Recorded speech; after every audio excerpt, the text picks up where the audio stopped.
Assalamualaikum warahmatullahi wabarakatuh. Kami dari kelompok 9 ingin mempresentasikan hasil kerja kami yang berjudul Pemikiran Ibnu Taimiyah tentang Fikih Syasyah, yang beranggotakan 1.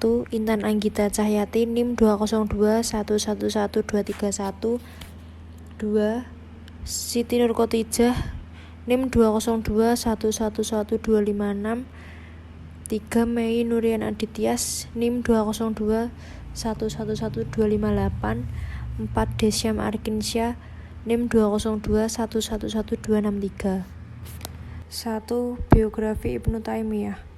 Biografi Ibnu Taimiyah Taqiyuddin Abu al-Abbas Ahmad Ibnu Abdul Halim Ibnu Abdul Salam Ibnu Abdullah Ibnu Abul Qasim al-Khadir Ibnu Muhammad Ibnu Taimiyah.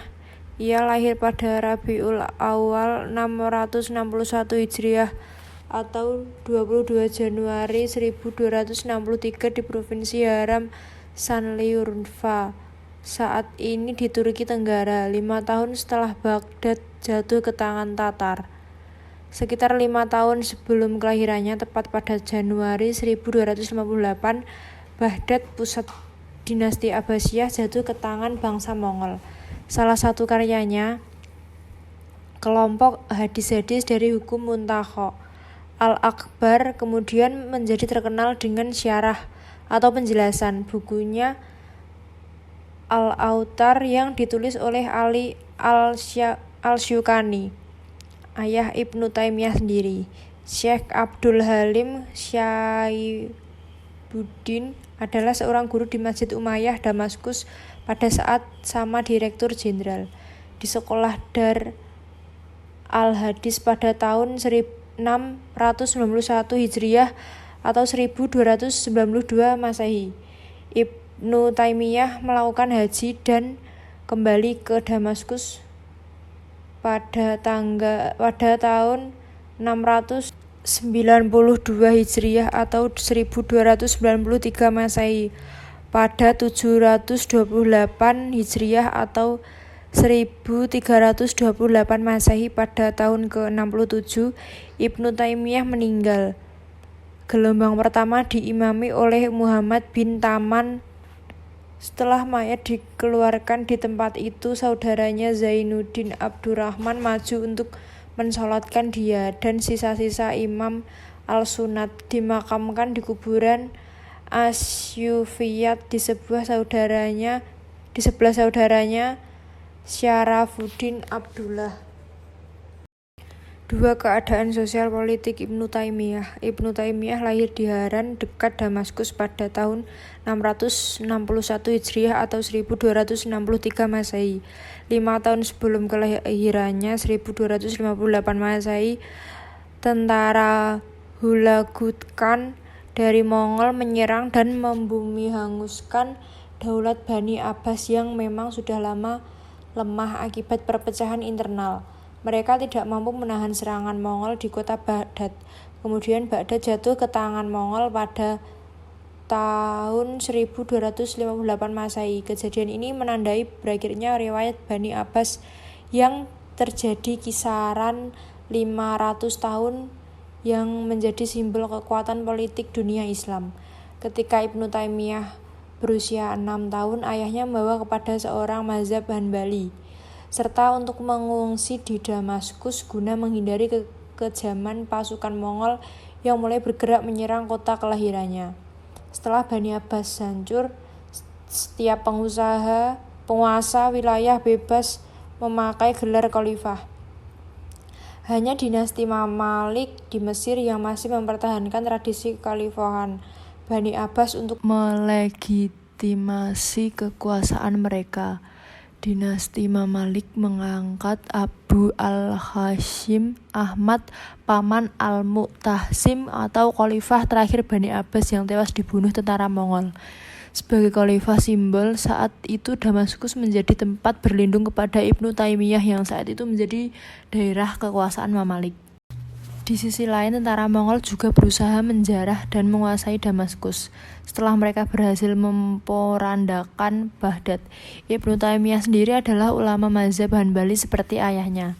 Tidak jarang ia terlibat dalam perdebatan sebab perbedaan pendapat, sehingga ia keluar masuk penjara akibat perdebatan-perdebatan itu, baik dengan para ulama mazhab yang beda dengannya atau dengan penguasa daerah. Bahkan Ibnu Taimiyah meninggal di penjara. Namun karena pedang Syahab 1302 sampai 1302 Masehi memimpin pasukan melawan tentara Mongol yang ingin menguasai Damaskus. Pasukannya menang hingga mengalahkan pasukan Mongol atas Damaskus.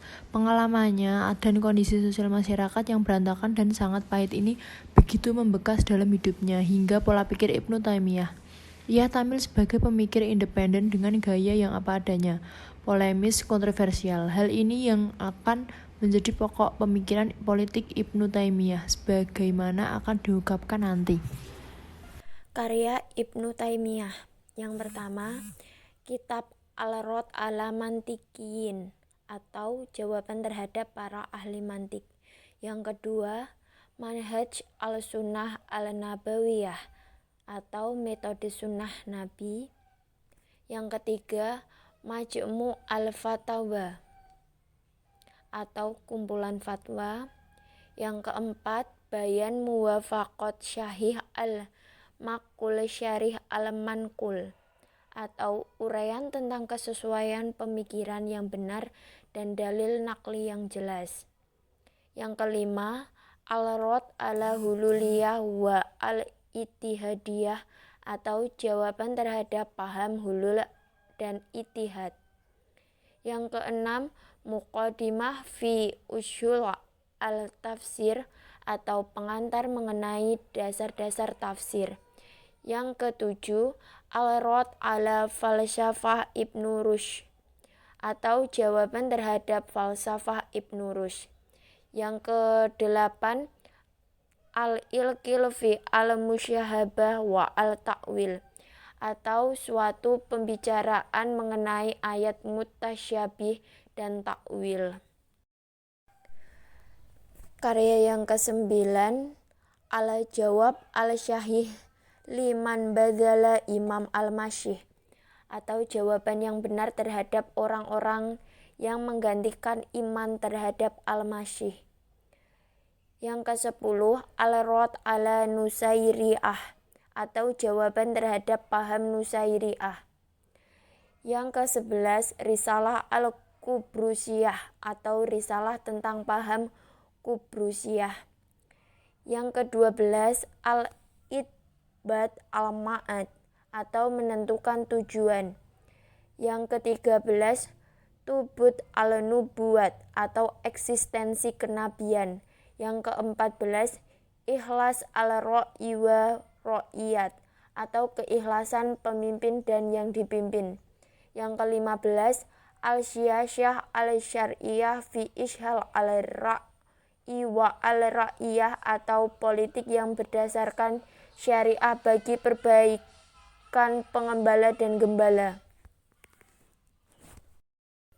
Pandangan politik Ibnu Taimiyah. Pandangan-pandangan politik Ibnu Taimiyah banyak dituangkan dalam Al-Siyasah al-Syar'iyah fi Islah al-Ra'i wa al-Ra'iyah atau politik yang berdasarkan syariah bagi perbaikan pengembala dan gembala. Meliputi beberapa hal. Yang pertama, konsep memilih pemimpin. Ibnu Taimiyah berpikir bahwa tanpa seorang pemimpin, orang tidak akan bisa tetap tertib. Bahkan, penguasa lalim akan lebih baik daripada tidak ada pemimpin. Kepemimpinan sangat penting dalam dunia Islam, sehingga Ibnu Taimiyah secara serius membahas konsep kepemimpinan. Yang kedua, hubungan agama dan negara. Ibnu Taimiyah berkata bahwa agama tidak dapat dijalankan tanpa kekuatan politik, serta pemeliharaan negara adalah kebutuhan doktrinal dan praktis. Yang ketiga, musyawarah dan pemerintahan.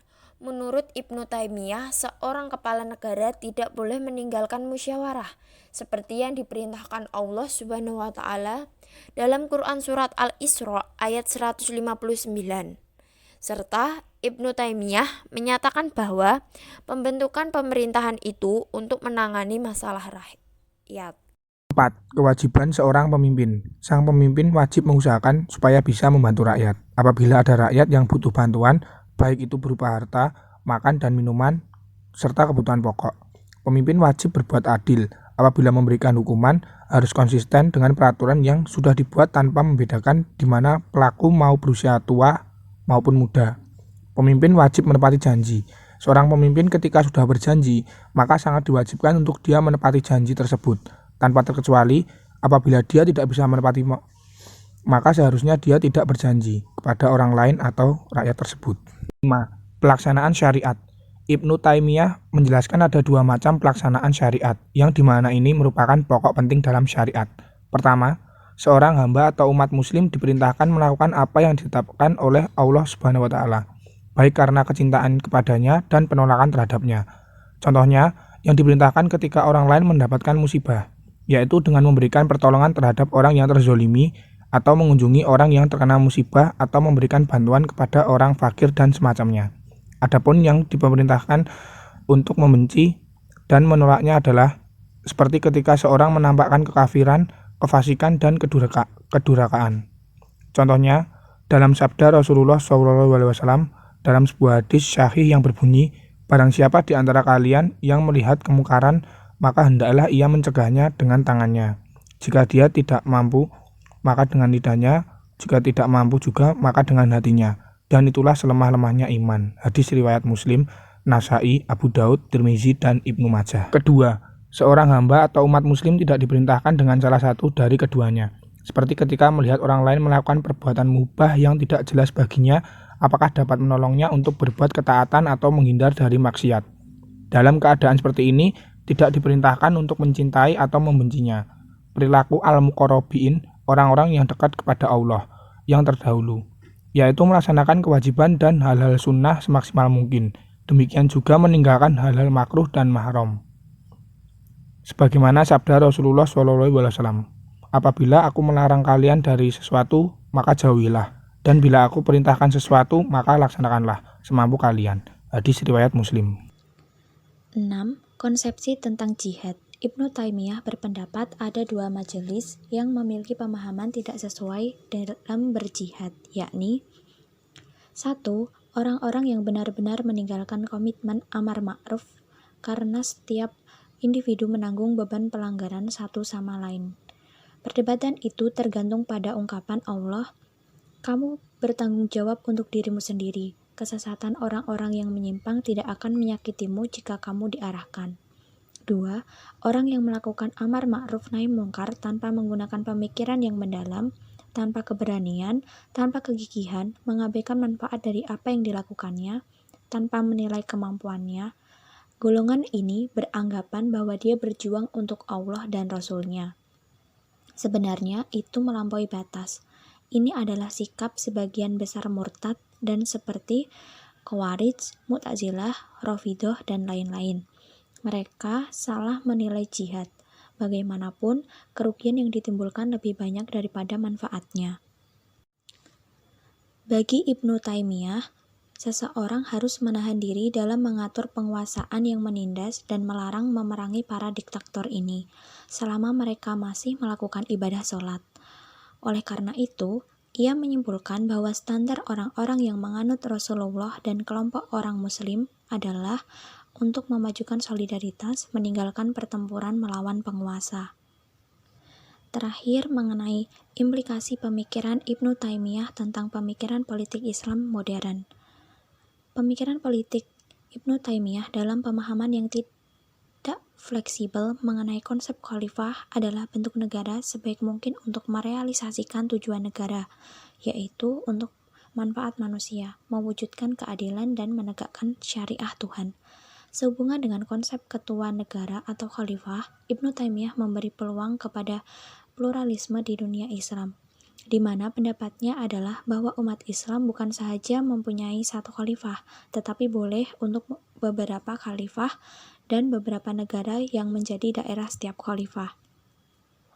Persatuan Islam hanya boleh dilakukan melalui kerjasama antara entiti politik serantau dan antar bangsa, maka tidak penting untuk memaksakan dunia Islam dalam kesatuan politik.